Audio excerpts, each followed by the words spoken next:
സ്വപ്നങ്ങൾക്ക് അതിരുകളില്ല, കരിയറിനും ഉണ്ടാകരുത്. Speed wings aviation academy. Group ഘട്ടം അവസാനിക്കുമ്പോൾ ഒരു വിജയം കൂടി. നമ്മൾ ഒരുമിച്ച് മുന്നേറുന്നു. ഇതിഹാസ താരം ലയണൽ മെസ്സി ലോകകപ്പ് തുടങ്ങിയ ശേഷം ഇൻസ്റ്റഗ്രാമിൽ പോസ്റ്റ് ഇട്ടിരുന്നെങ്കിലും ഇതുപോലൊരു ഐക്യ സന്ദേശം പ്രകടിപ്പിക്കുന്നത് ഇതാദ്യമായാണ്. ഒരു ഭാഗത്ത് അനൈക്യത്താൽ കുഴഞ്ഞുപോയൊരു പോർച്ചുഗലിനെ ലക്ഷ്യമിട്ടാണോ മെസ്സിയുടെ വാക്കുകളെന്ന് ചോദിച്ചാൽ അങ്ങനെ ഊഹിച്ചാലും തെറ്റു പറയാനാകില്ല. ടീം സ്പിരിറ്റും ഐക്യവും ഒരുമയും അർജന്റീനയെ കണ്ടുപഠിക്കണം. ആദ്യമേ പറയട്ടെ, ഇനി പറയാൻ പോകുന്നത് ക്രിസ്ത്യാനോ മെസ്സി ആരാണ് ഗോട്ട് എന്നല്ല, അതിനപ്പുറം എങ്ങനെയാണ് ഇതിഹാസങ്ങളെ ടീം അംഗങ്ങൾ കാണുന്നതെന്നും ഉപയോഗപ്പെടുത്തുന്നത് എന്നുമാണ് വിലയിരുത്തുന്നത്. എന്താണ് അർജന്റീനയിൽ മെസ്സി കെമിസ്ട്രി എന്ന് ചിന്തിച്ചിട്ടുണ്ടോ? സന്തുലിതാവസ്ഥയിൽ ചേരുവകളെല്ലാം ഉൾപ്പെടുത്തിയുള്ള ഒരു പാചക കലയാണത്. അല്ലെങ്കിൽ ഓരോ പദാർത്ഥവും കൃത്യമായ അളവിൽ ചേർത്തുണ്ടാക്കുന്ന പുതിയൊരു ലായനിയുടെ നിർമ്മാണം. അങ്ങനെ എന്തു വേണമെങ്കിലും വിളിക്കാം ആ കെമിസ്ട്രിയെ എന്നതാണ് ഫുട്ബോളിലെ അർജന്റീനയും മെസ്സിയും. അത് കൃത്യമായി അളവ് തെറ്റാതെ പാലിക്കുന്നവരാണ് അർജന്റീന താരങ്ങൾ. ഒരിക്കൽ പോലും മെസ്സിയെ കവച്ചുവെക്കാനോ അതിനെ മറികടക്കാനോ അവർ ശ്രമിച്ചിരുന്നില്ലെന്ന് മാത്രമല്ല, കൂടെ കളിക്കാനും ആസ്വദിക്കാനുമാണ് അവർ ഏറെ ഇഷ്ടപ്പെടുന്നത്. ഫുട്ബോളിൽ മെസ്സിയോടൊപ്പം കളിക്കുക എന്ന വല്ലാത്തൊരു അനുഭൂതിയിലാണ് അർജന്റീന ടീം അംഗങ്ങൾ. ഒപ്പം ഒരുപാട് കളിച്ചിട്ടുണ്ടെങ്കിലും മെസ്സി എന്ന വികാരത്തെ കൂടെ ചേർത്ത് കളിക്കാനുള്ള ആ ടീമിന്റെ ആവേശം എമിലിയാനോ മാർട്ടിനസിൽ കാണാം.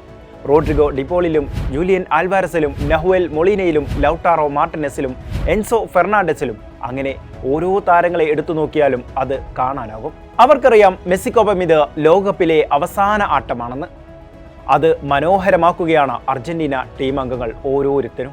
ഒരു ഭാഗത്ത് ക്രിസ്ത്യാനോ റൊണാൾഡോയ്ക്ക് കിട്ടാതെ പോകുന്നതും അതാണ്. ടീം കെമിസ്ട്രി രൂപപ്പെടുത്തുന്നതിൽ അദ്ദേഹത്തിന് വന്ന വീഴ്ചയ്ക്ക് ഇന്ന് അയാൾ വില കൊടുക്കുകയാണ്. വിമർശനങ്ങളുടെ കൂരമ്പുകൾ ഏറ്റുവാങ്ങുകയാണ് അയാൾ. സഹതാരങ്ങളാൽ ഗ്രൗണ്ടിൽ അപമാനിക്കപ്പെടുകയാണ്. ഇന്നോളം ഉണ്ടാക്കിയെടുത്തിട്ടുള്ള ഇമേജുകളെല്ലാം തകരുകയാണോ എന്നതാണ് ആശങ്ക. അതിൽ അദ്ദേഹത്തിനും വീഴ്ച പറ്റിയിട്ടുണ്ട്. മെസ്സിയെപ്പോലെ ടീം കെമിസ്ട്രി രൂപപ്പെടുത്താൻ അദ്ദേഹത്തിനായിട്ടില്ലെന്നത് സത്യമാണ്. ഡ്രസ്സിംഗ് റൂമിൽ അയാൾ ഇപ്പോഴും പ്രചോദിപ്പിക്കുകയോ ഒത്തിണക്കത്തോടെ ഇടപെടുകയോ ചെയ്തിട്ടില്ല എന്നതാണ് അവിടെ നിന്നുള്ള സംഭവവികാസങ്ങൾ മനസ്സിലാക്കി തരുന്നതും. ഫുട്ബോൾ ലോകത്ത് ഇന്ന് മറ്റാർക്കുമില്ലാത്ത മധ്യനിരയെ കിട്ടിയിട്ടും തനിക്ക് അനുകൂലമാക്കാനാകുന്നില്ല എന്നതാണ് വാസ്തവം. അംഗങ്ങളെല്ലാവരും ചേർന്നുണ്ടാക്കുന്ന ടീമാണ് എപ്പോഴും ഫുട്ബോളിൽ മുന്നേറ്റം സാധ്യമാക്കുന്നത്. നിങ്ങൾ 2022 ഖത്തർ ലോകകപ്പിലേക്ക് നോക്കൂ. അവിടെ മെസ്സിക്ക് വേണ്ടിയായിരുന്നു അർജന്റീന നിലകൊണ്ടത്. ആദ്യ മത്സരത്തിൽ സൗദി അറേബ്യയോട് തോറ്റപ്പോഴും അവർ മെസ്സിയുടെ നായകത്വത്തിൽ വീണ്ടും പൊരുതി, പോരാടി.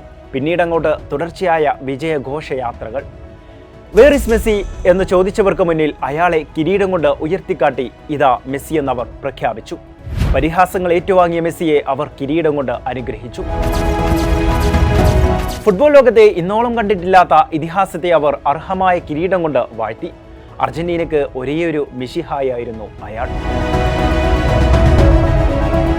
ഈ ലോകകപ്പിലേക്ക് പോർച്ചുഗൽ എത്തുമ്പോഴും എല്ലാവരും പ്രതീക്ഷിച്ചത് ക്രിസ്ത്യാനോ റൊണാൾഡോയുടെ വിളയാട്ടമായിരുന്നു. അയാൾക്കൊരു കിരീടമായിരുന്നു. കാതങ്ങൾ ദൂരെ പോർച്ചുഗലും ക്രിസ്ത്യാനോയും പന്ത് തട്ടുമ്പോൾ ഇവിടെ കേരളത്തിൽ മെസ്സിക്കും നെയ്മർക്കുമൊപ്പം അയാളുടെ കട്ടൗട്ടുകൾ ഉയർന്നു പൊങ്ങി. ലോകത്ത് അയാൾ ഉണ്ടാക്കിയെടുത്ത ആവേശമായിരുന്നു അതെല്ലാം. ലോകത്തെ ഏറ്റവും മികച്ച മധ്യനിര എന്ന അവകാശവാദത്തോടെ എത്തിയ പോർച്ചുഗൽ പക്ഷേ പാടയെ നിരാശപ്പെടുത്തി. ക്രിസ്ത്യാനോ പലപ്പോഴും ഗ്രൗണ്ടിൽ നിഴലായി മാറി. ബ്രൂണോ ഫെർണാണ്ടസും ബെർണാർഡോ സിൽവയും വിറ്റീനോയും എല്ലാം ഉണ്ടായിട്ടും ക്രിസ്ത്യാനോ പന്ത് കിട്ടാതെ ഗ്രൗണ്ടിൽ അലഞ്ഞു. ഗ്രൗണ്ടിൽ പലയിടത്തും അയാൾ നിരാശ പൂണ്ട് നിന്നു. ഇംഗ്ലീഷ് ഫുട്ബോളിൽ പേരെടുത്തവരാണ് ബ്രൂണോ ഫെർണാണ്ടസും ബെർണാർഡോ സിൽവയും വിറ്റീനയും റൂബൻ നെവസും.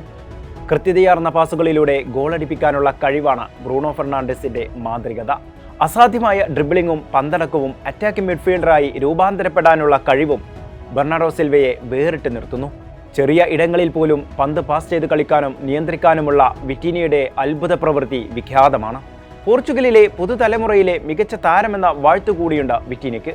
ലോങ് പാസുകൾ കൃത്യമായി എത്തിക്കാനുള്ള കഴിവാണ് റൂബൻ നെവസിനെ വേറിട്ട് നിർത്തുന്നത്. പരിചയസമ്പന്നനാണ് അദ്ദേഹം. ഇത്രയൊക്കെ ഉണ്ടായിട്ടും റൊണാൾഡോ പോർച്ചുഗലിൽ ഒറ്റപ്പെടുകയാണ്. അത് ഗ്രൗണ്ടിൽ പ്രകടവുമാണ്. ഇനിയാണ് പ്രധാന ഘടകത്തെക്കുറിച്ച് പറയുന്നത്. ഡിയേഗോ ജോട്ടയുടെ തീരാനഷ്ടം. അത് ക്രിസ്ത്യാനോ റൊണാൾഡോയ്ക്ക് കൃത്യമായി മനസ്സിലാകുന്നുണ്ടാകും. ക്ലിനിക്കൽ ഫിനിഷിങ്ങിൽ ജോട്ടയുടെ കഴിവ് അപാരമാണ്. ഹെഡറുകളും ബോക്സിനുള്ളിൽ ഇരുപാദങ്ങളിലൂടെയും ഗോളടിക്കാനുള്ള അദ്ദേഹത്തിൻ്റെ കഴിവ് പ്രസിദ്ധമാണ്. എതിർ പ്രതിരോധത്തെ മറികടക്കാനും പന്തുകൾ പിടിച്ചടക്കാനും അത് കൃത്യമായി പാസ് ചെയ്യാനുമുള്ള താരത്തിൻ്റെ മികവും അതുല്യമാണ്. വിങ്ങറായും സെൻറ്റർ ഫോർവേഡായും ഒരുപോലെ തിളങ്ങിയ താരം. മധ്യനിരയുമായുള്ള ജോട്ടയുടെ കെമിസ്ട്രി വിഖ്യാതമാണ്.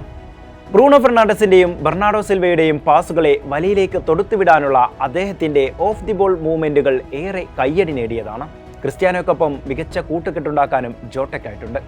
അങ്ങനെ ഒരു കെമിസ്ട്രി ഇപ്പോൾ പോർച്ചുഗലിൽ വർക്കാകുന്നില്ല എന്നതാണ് യാഥാർത്ഥ്യം.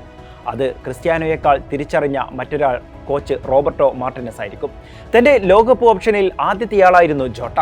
അയാൾ ഇപ്പോഴും അദൃശ്യരായി ടീമിനൊപ്പമുണ്ടെന്നാണ് വിശ്വാസം. നിർണായക മത്സരത്തിൽ അദ്ദേഹത്തിന്റെ ഊർജം നൽകുന്ന ഓർമ്മ ഇന്ധനമായേക്കുമെന്നാണ് പറങ്കികളുടെ വിശ്വാസം. ടീമിനെ ഒത്തിണക്കത്തോടെ കൊണ്ടുപോകാൻ ഗ്രൗണ്ടിലേക്ക് എത്തുമ്പോഴല്ല ശ്രദ്ധിക്കേണ്ടത്. ഗ്രൗണ്ടിലെത്തിയ ശേഷം വിമർശനം ഉന്നയിച്ചിട്ടും കാര്യമില്ല. അതെല്ലാം നേരത്തെ രൂപപ്പെടുത്തേണ്ട ഒന്നാണ്. ക്രിസ്ത്യാനോയ്ക്ക് പിഴക്കുന്നത് അവിടെയാണ് മെസ്സി വ്യത്യസ്തനാകുന്നതും. ഈയിടെ മെസ്സിയുടെ പിറന്നാളാഘോഷം അർജന്റീന ടീം അംഗങ്ങൾ കളറായി ആഘോഷിച്ചത് ലോകം കണ്ടതാണ്. അവർക്ക് മെസ്സി അവരുടെ എല്ലാമാണെന്നാണ് അത് വിളിച്ചോതുന്നത്. അതായിരുന്നു ആ സെലിബ്രേഷൻ. ഇടവേളകളിൽ ആസ്വാദികരമായി ഭക്ഷണം വിളമ്പാൻ മുഖ്യ കാർമ്മികത്വം വഹിക്കുന്നത് പലപ്പോഴും മെസ്സിയാണ്. ബീഫ് ബാർബിക്യൂ ഉണ്ടാക്കാനും അത് കഴിപ്പിക്കാനും മെസ്സി ടീം അംഗങ്ങളുമായി ഇടപെടുന്നു. അതൊരു ടീം കെമിസ്ട്രിയായി സമ്മിശ്രമായി രൂപപ്പെടുത്തുകയാണ്.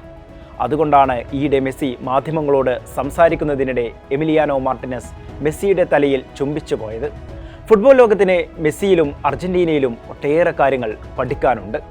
കളിശൈലിക്കപ്പുറം ടീം സ്പിരിറ്റും ഒത്തിണക്കവും കണ്ടു പഠിക്കേണ്ടതാണ്.